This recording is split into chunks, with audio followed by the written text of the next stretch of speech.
Once, long before he became known as the Buddha, Prince Siddhartha lived in a palace filled with luxury. He was sheltered from the outside world by his father, King Siddhartha, who wanted his son to become a great ruler. From birth, Siddhartha was surrounded by pleasure, wealth, and the finest comforts the kingdom could offer. He never experienced sickness, aging, or death, as his father carefully ensured that these harsh realities of life remained hidden from him.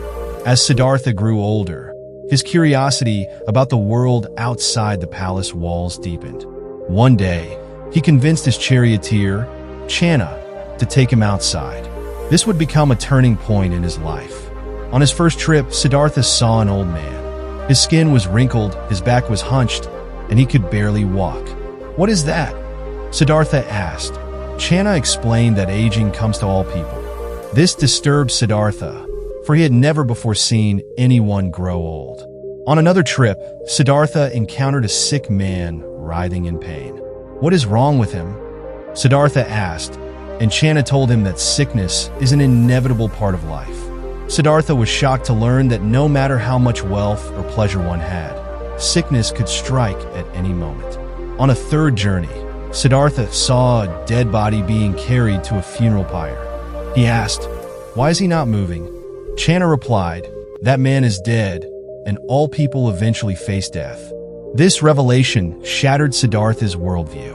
He realized that his luxurious life could not shield him from the inevitable sufferings of life: aging, sickness, and death. These realizations became known as the Four Sights. Disturbed and restless, Siddhartha began questioning the meaning of life. How could one live peacefully knowing that suffering was unavoidable? Despite his wealth and comfort, he felt a deep emptiness and sought answers. He understood that the pleasure of the palace was temporary, but suffering seemed to be a constant reality. Determined to find a solution, Siddhartha made the bold decision to leave his home, his wife, and his newborn son, Rahula, in search of truth. This moment is known as the Great Renunciation. Siddhartha wandered through forests and towns, seeking wisdom from great teachers. He practiced severe asceticism, thinking that self-denial and extreme discipline might lead to enlightenment. He fasted for days, nearly starving himself, and practiced intense meditation, but found no answers. After years of this, he realized that neither indulgence nor extreme asceticism could bring him the peace he sought. This led him to discover what would become one of the core teachings of his philosophy: the middle way, a path of moderation between the extremes of self-indulgence and self-mortification. Siddhartha eventually sat under a large fig tree, later known as the Bodhi tree, in the town of Bodh Gaya, vowing not to rise until he had discovered the truth of human existence. For 49 days, he meditated deeply, battling inner demons and temptations. On the 49th day, as the morning star rose in the sky, Siddhartha attained enlightenment. He became the Buddha, the awakened one, having realized the Four Noble Truths: that suffering exists, that it has a cause, that it can be ended, and that the way to end it is through the Noble Eightfold Path.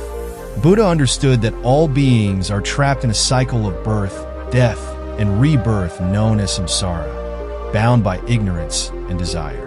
He spent the rest of his life teaching others the path to liberation, guiding them away from suffering and toward nirvana, a state of ultimate peace and freedom from desire. The life-changing moment in Siddhartha's journey was when he understood that suffering is an intrinsic part of life, but it can be overcome through wisdom, ethical living, and mindfulness. This revelation not only transformed Siddhartha's life, but also became the foundation of a philosophy that would change the lives of millions around the world.